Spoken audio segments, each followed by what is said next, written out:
I have played about 10 hours of Final Fantasy XVI. Big thank you to Square Enix for providing me with a code, I really appreciate it.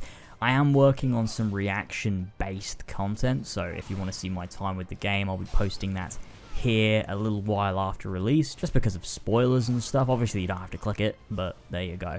This video will be spoiler free, so I'm going to talk about my impressions after the first 10 hours of the game if you're interested to hear what I have to say, and not from the usual perspectives of like, how does it feel to do the combat, because I feel like everybody talks about that, but more how I feel coming out of playing the first 9 Final Fantasy games pretty much back to back, and then jumping into this. What exactly does it feel like as someone that's pretty well acquainted with Final Fantasy, at least the first 9 games? All the footage that you're seeing will be spoiler free too, and is from, you know, early on. It's at least in the first 10 hours of the game, but I'm trying to keep it, you know, at least the first couple of hours. As well as some more high profile moments like what I'm showing on screen right now that was used in some press demos a few months back. The one thing I will say, and I think it's incredibly important to note, is that the demo and the way that it conducted itself is exactly the same after the demo. It doesn't just drop in quality or dip.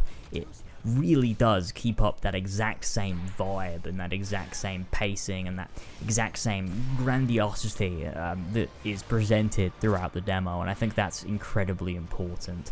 I was worried that coming out of the demo they kind of would have blown their load and then the rest of the game is a little bit more middling, a little bit more, it kind of lets itself simmer a little bit, but that's absolutely not the case. There are those moments where it does allow itself to simmer like there was in the demo, but there are also those moments where it just dials things up to 100, and I just was blown away. There was a moment, and you'll see it when you see my reactions, I had to step away and collect myself because I was just like, what did I just witness? It was incredible. There's so many of those moments that have happened in just the first 10 hours, and it feels just like it's continuing that level of quality and level of prestige from the demo. I will say though, where the demo is very linear and very much cutscene focused, when you push on with the rest of the game, there are certain parts, especially with side quests, that obviously aren't proper mo-capped cutscenes. And when you do those, you do start to see some of the rougher edges of Final Fantasy XVI, some of the stuff that you don't really see in the demo.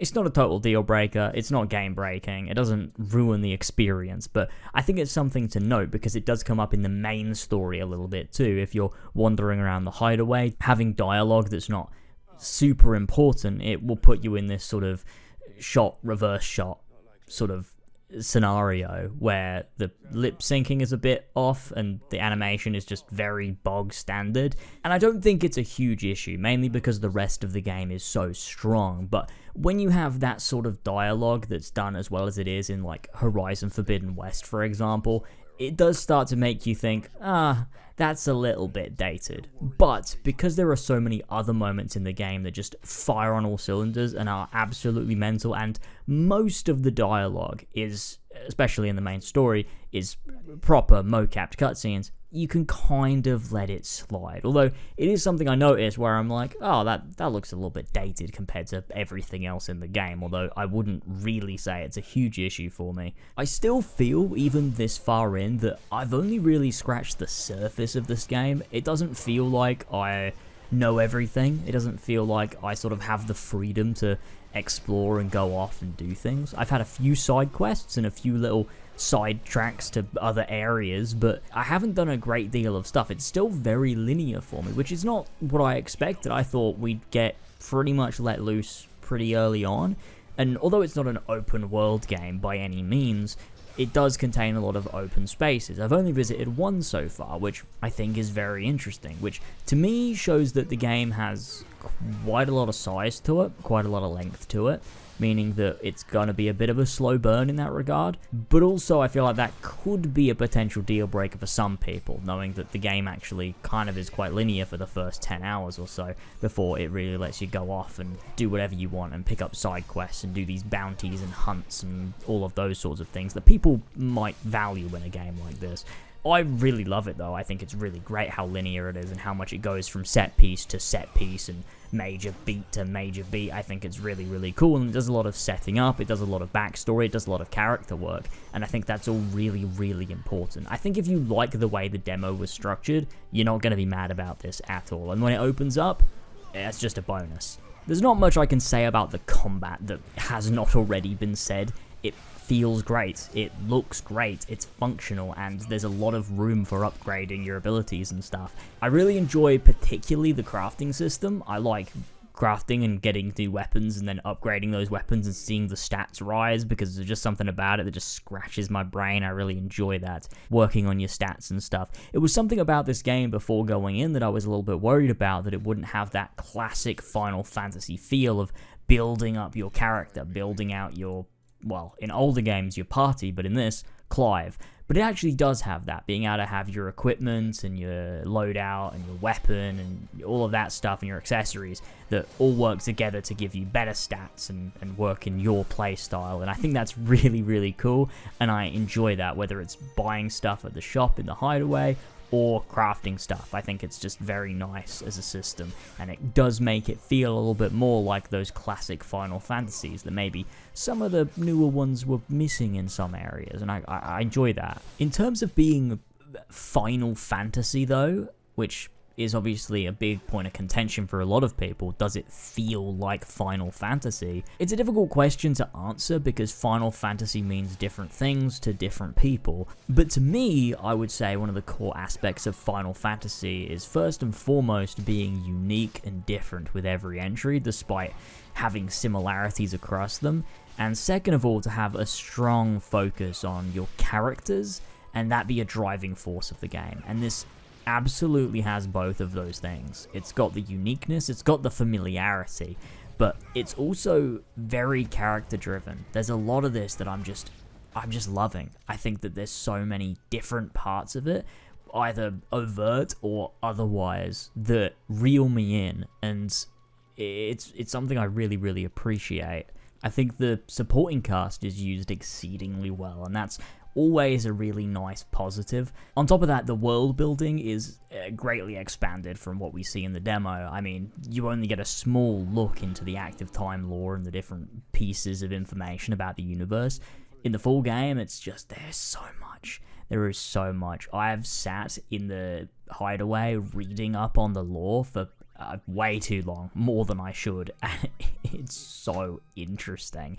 There are so many little tiny details, and if you're into that sort of thing, I mean, you're gonna love this. It's just so intriguing, so interesting, and there's so much of it, and I love that about it. And I think one of the big things about this is that the story goes in a direction where you're unsure about what's going to happen next. I thought it was pretty obvious where they were taking things and how they were going to handle the narrative moving forward, but I really don't know quite what's going to happen next. And I think that's really nice. I enjoy that about it, because one of the big things about Final Fantasy is always that mystery of, like, I wonder what's going to happen next in the story, and that's good. Like, I'm sitting here recording this and I'm thinking to myself, God, I just want to play a little bit more because I want to know what happens next. And I think it's paced very well. There was a couple moments where I thought they were going to do a wild goose chase thing. They were going to, like, pause the main story for something to happen, like, oh, someone's in danger,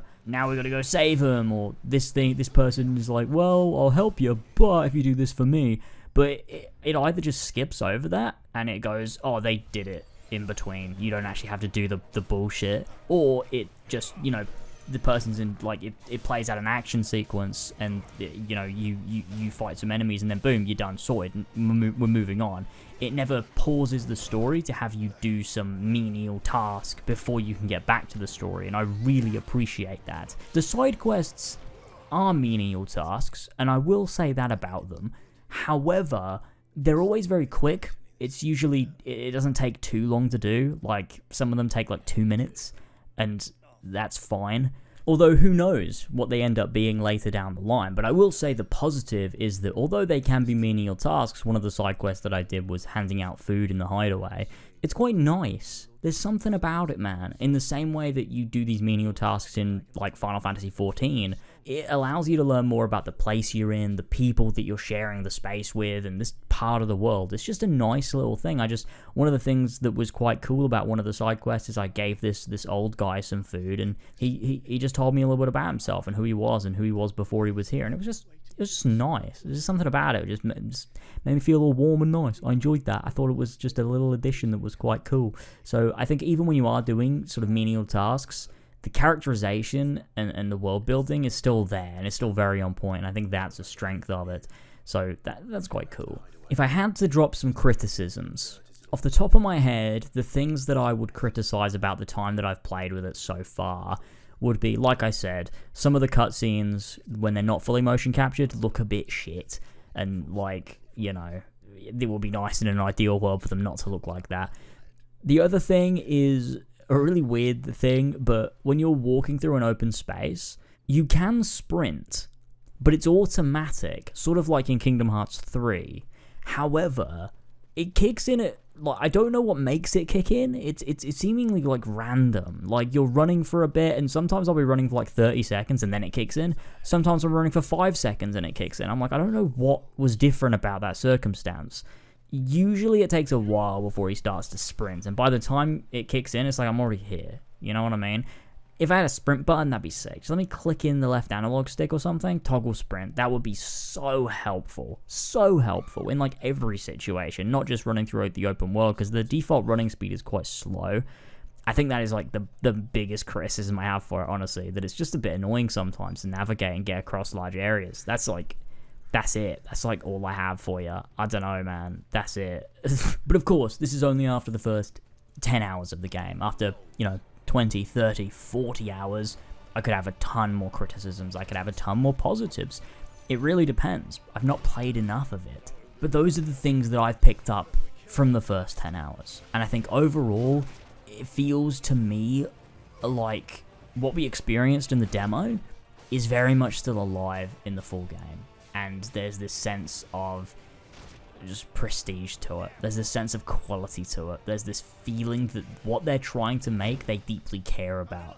And the narrative and character beats are there, and it feels great. And there's so many grand moments, and it's just wonderful, man. There were so many times when I just said to myself, I was like, I don't think I've ever played anything like this in my life. And that is a very special feeling. I'm excited to play more. I'm excited to continue. I'm excited to share my reactions with you here on this channel. And any more thoughts that I might have down the line. I'd like to get more involved in commentary and discussion regarding Final Fantasy because, I don't know, I enjoy talking about it. Let me know in the comment section down below if you have any questions, or as well, let me know your thoughts. If maybe you've got the game now potentially a day early, or if you're watching this after the game is officially out and you're playing it for yourself and you want to come back and let me know your thoughts. I'd appreciate that too. Let's get a discussion going. Anyway, thank you very much. Subscribe if you're new. I'd appreciate it. Don't forget to drop a like and all that stuff. Or don't. It doesn't matter. It does. I would like for you to do it, but it also, up to you, isn't it? I shouldn't even tell you. You're not an idiot. I am. Anyway, thank you everybody. I'll see you soon. Bye-bye.